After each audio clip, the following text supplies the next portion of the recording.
Bueno, tenemos que ver antiinflamatorios no esteroideos. Como ustedes saben, la membrana plasmática permite que los fosfolípidos se liberen de ahí y formen, gracias a una fosfolipasa, ácido araquidónico. El ácido araquidónico puede formar leucotrienos gracias a una lipoxigenasa o puede transformarse en prostaglandinas, tromboxanos o prostaciclina gracias a una ciclooxigenasa. Estas prostaglandinas, posteriormente, al igual que distintos tipos de leucotrienos, sobre todo los C, los D y los E4, generan alteración de la permeabilidad vascular, broncoconstricción y aumento de las secreciones. Que básicamente todo esto termina en broncoespasmo, congestión de cualquier tejido y obstrucción mucosa a nivel de los tejidos con glándulas. Y los tromboxanos, a su vez, modulan la leucocitosis y producen inflamación. Esto como esquema general de lo que son los derivados del ácido araquidónico. Estos fosfolípidos de membrana, si lo vemos de vuelta, se rompen y forman araquidónico, que puede ser metabolizado por la COX, formando prostaglandinas y tromboxanos, o metabolizados por la LOX, que es la lipoxigenasa, transformándose en leucotrienos. Es mucho más complejo el tema, sabemos que hay muchos tipos de prostaglandinas, que las tenemos acá.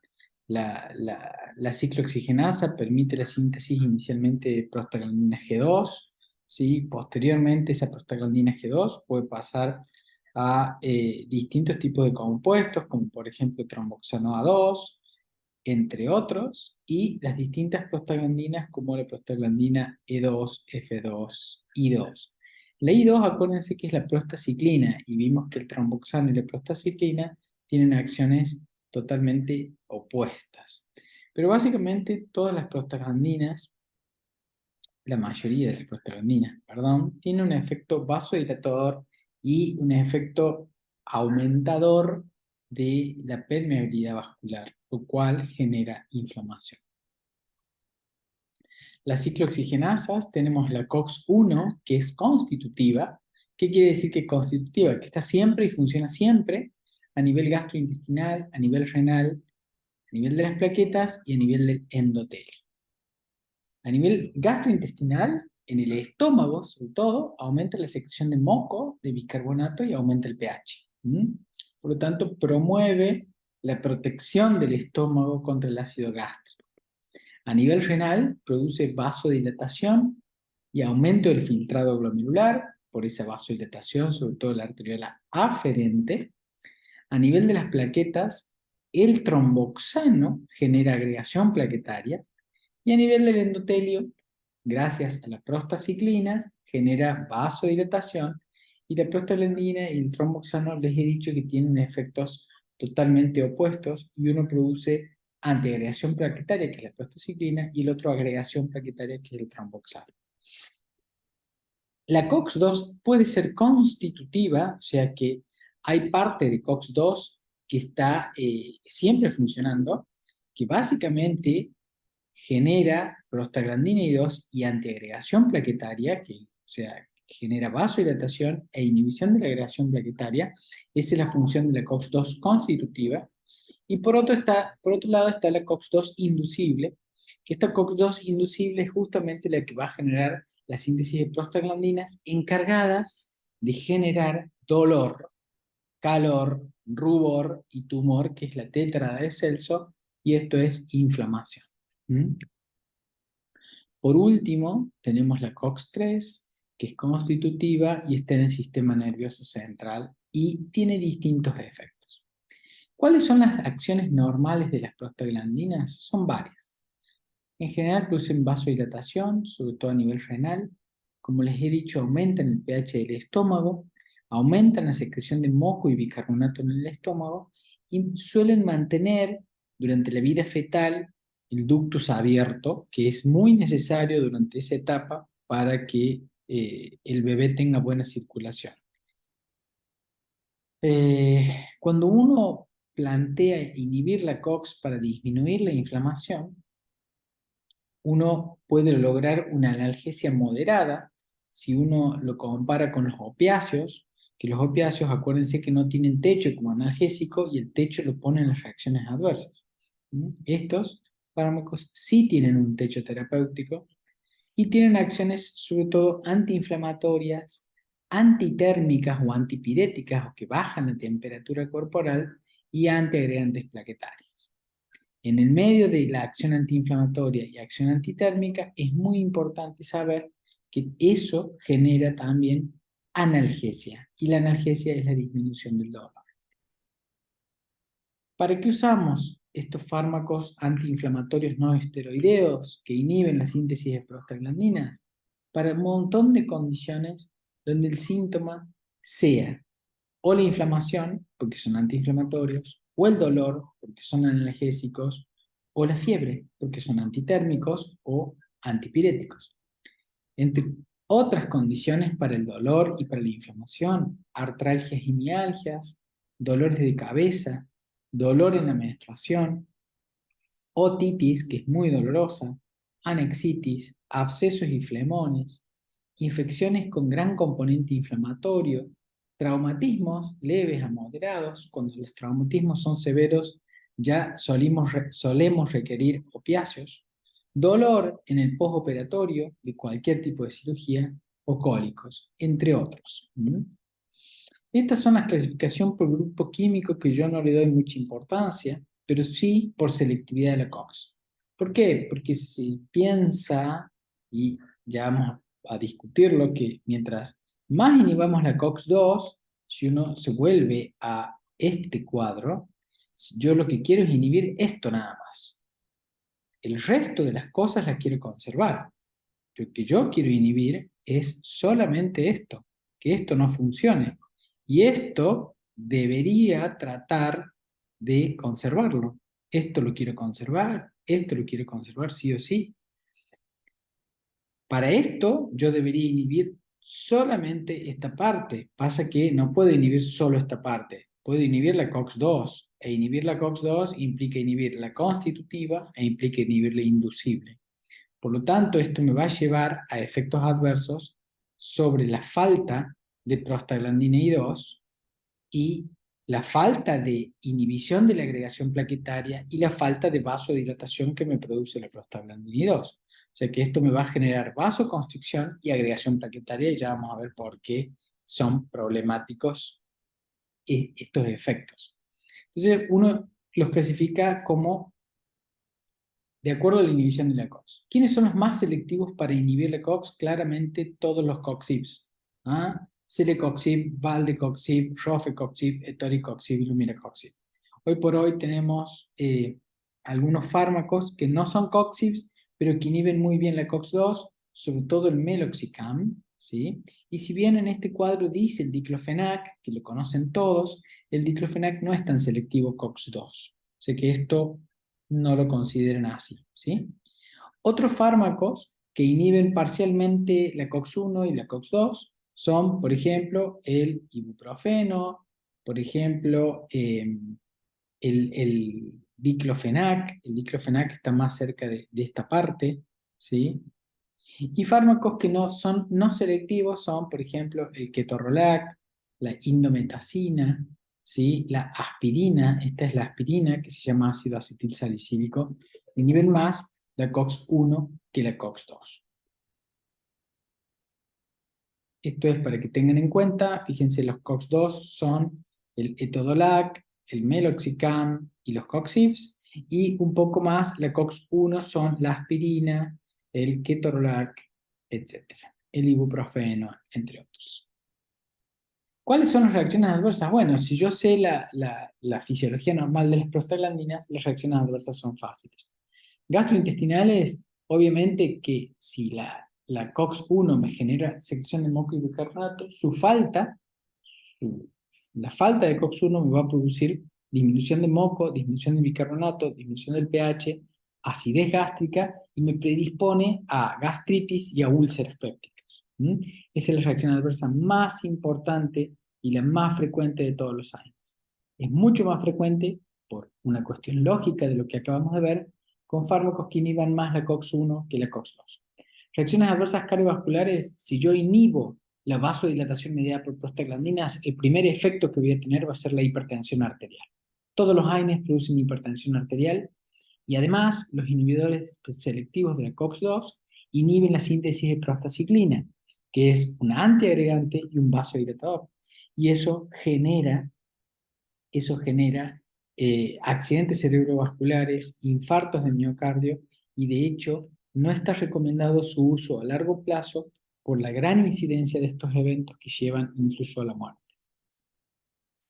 Todos producen insuficiencia renal, nefritis intersticial, ¿sí? Todos.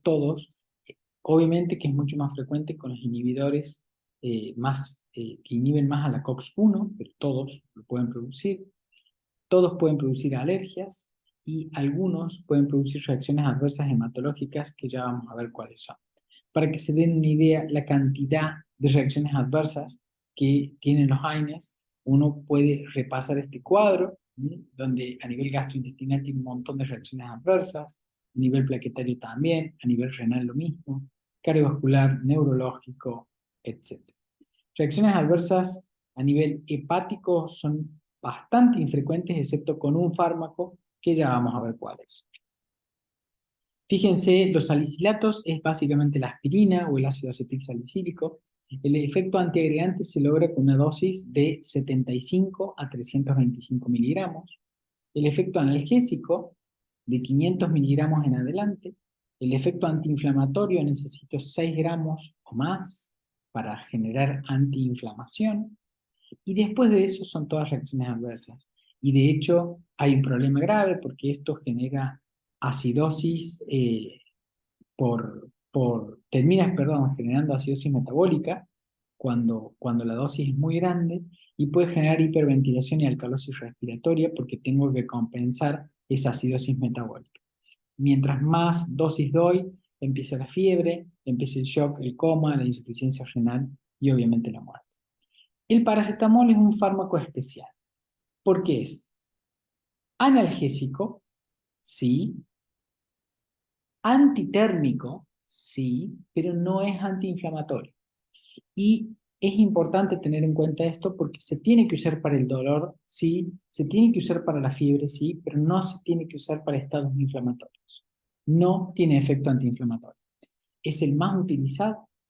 El mecanismo de acción es inhibir posiblemente la COX-3 y tener un efecto en el sistema nervioso central. Acuérdense que la fiebre y el dolor se perciben en el sistema nervioso central. Como les decía, no tiene efecto antiinflamatorio, sí tiene muy buen efecto antipirético y analgésico, y lo más lindo del paracetamol es que no genera problemas gástricos, porque al inhibir la COX-3 no daño el riñón, no daño el estómago, no me produce hipertensión arterial y no tengo esos problemas. Obviamente que no tengo un efecto antiagregante plaquetario. El problema del paracetamol es que produce hepatolisis y necrosis hepática centrolobulillar. Y esto es la reacción adversa que más miedo le tengo que tener, sobre todo cuando supero los 4 gramos por día en forma crónica o los 20 gramos en una sola toma. Eso genera gran cantidad de lisis hepática y en algunos pacientes los puede llevar a la muerte. El camino para el daño hepático es bastante complejo, pero bueno, básicamente existe el metabolismo del paracetamol a este nivel, y la reacción con glutatión es la reacción sana, por así decirlo. Cuando el glutatión ya no está disponible para metabolizarlo, ahí empieza la debacle porque genera necrosis hepática por el metabolismo que termina sufriendo. Otras reacciones adversas particulares de otros fármacos son, por ejemplo, con la aspirina, como lo vimos, acidosis metabólica, anemia y sangrado, porque la aspirina, acuérdense que tiene efecto además antiagregante plaquetario. El paracetamol, la hepatotoxicidad, como recién venimos de mencionar. La dipirona, que es la famosa novalgina, puede producir aplasia de la médula ósea. El ketorolac, que es un fármaco muy utilizado puede producir insuficiencia renal y tengo que tener mucho cuidado con el ketorolac y eso. Y la indometacina, que es un fármaco que no se usa tan frecuentemente, pero tiene indicaciones precisas, como por ejemplo las crisis de gota, y se utiliza, ¿saben para qué? Para cerrar el ductus. ¿Se acuerdan que habíamos hablado que una de las funciones fisiológicas de las prostaglandinas era mantener el ductus abierto? Bueno, se usa para cerrar el ductus, y la indometacina particularmente puede producir cefalea frontal por vasodilatación. ¿Para qué se usan los AINES? Para la inflamación, los que tienen efecto antiinflamatorio, no tienen efecto antiinflamatorio, acuérdense, ni el paracetamol ni la dipirona, para el dolor, para la fiebre, para cerrar el ductus, y la aspirina, solo la aspirina, se usa para vasculoprotección, para evitar infartos de miocardio y para evitar accidentes cerebrovasculares isquémicos. Se pueden asociar, por supuesto, por ejemplo, no debemos asociar dos AINES. Por ejemplo, ibuprofeno más ketorolac no tiene ningún sentido. Pero sí podemos asociar, por ejemplo, un AINE con un opiáceo menor, como el tramadol. Podemos asociar un antiinflamatorio con cafeína. Podemos asociar un antiinflamatorio con algún sedante. Un antiinflamatorio con algún anticolinérgico, ¿sí? Como un espasmolítico. ¿Se acuerdan los anticolinérgicos? Como el Propinox, por ejemplo, que es el famoso Sertal. Bueno, el Sertal compuesto, perdón, viene con, es Propinox más un antiinflamatorio. Y se puede usar AINE con un antihistamínico y más un adrenérgico como algo descongestivo para un síndrome gripal o un síndrome congestivo. Estos son no selectivos, la aspirina y el ibuprofeno son los más usados. Los parcialmente selectivos, el diclofenac, el ketorolac, la indometacina, el naproxeno, entre otros. Hay algunos que al ketorolac lo ponen en el grupo anterior de no selectivos. Y los selectivos COX-2 como el meloxicam, la nimesulida y todos los COXIBs eh, que hemos mencionado, por ejemplo el letoricoxib, el valdecoxib, etc. Los COXIBs están contraindicados para usarlos a largo plazo. Se deben usar solamente en ciclos cortos, de pocos días o hasta una semana, para evitar los accidentes cerebrovasculares y los infartos que pueden producir si se los consume a largo plazo. Por ejemplo, la indometacina les había dicho que se usa para el cierre del ductus. Para la fiebre se puede usar la dipirona, el paracetamol o el ibuprofeno. Y como antiinflamatorios tienen muy buen efecto el diclofenac, el ketorolac, el meloxicam y los COXIBs. Bueno chicos, muchísimas gracias por estar.